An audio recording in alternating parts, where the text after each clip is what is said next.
Welcome judiciary aspirant in Pahuja law academy. My name is Gyanendra Pandey. आज आप लोगों के लिए एक महत्वपूर्ण विषय को लेकर प्रेजेंट हुआ हूं, जो यह है एलएलबी की पढ़ाई वर्सेस सिविल जज की तैयारी में क्या समानता है।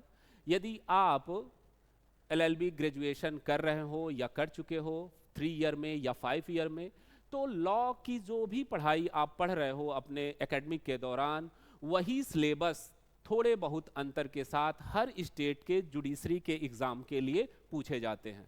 तो सिलेबस वही रहेगा, बस थोड़े से अंतर।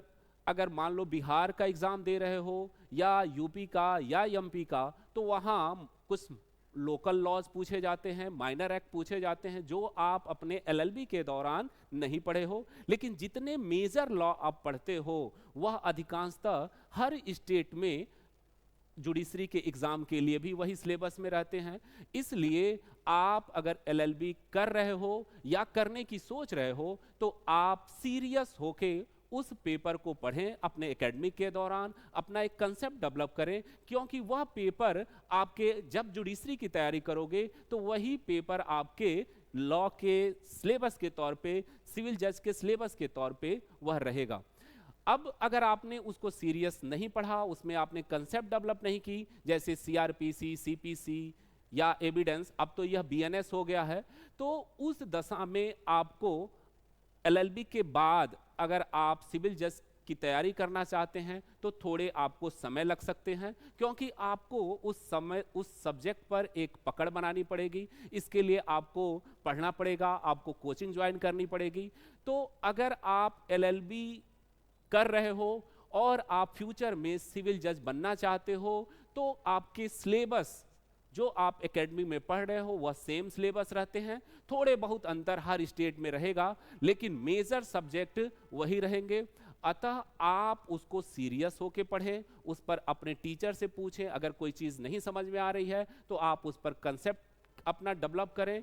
और अगर आप चाहते हो कि हम एकेडमिक के दौरान ही अपने उस सब्जेक्ट पर पकड़ बनाएं, उसकी समझ डेवलप करें, तो आप कोचिंग ज्वाइन कर सकते हो। इसका फायदा यह होगा कि आप एलएलबी के एग्जाम में अगर 3 ईयर या 5 ईयर का भी आप कोर्स कर रहे हो, तो उस एग्जाम में आप अच्छे नंबर गेन कर पाओगे, क्योंकि आपकी सिलेबस पर पकड़ अच्छी हो जाएगी और आप यह जान जाओगे कि हमें मेंस में या अपने एग्जाम में कौन से क्वेश्चन को किस प्रकार हल करनी है, उसको कैसे हम अच्छे नंबर पा सकते हैं।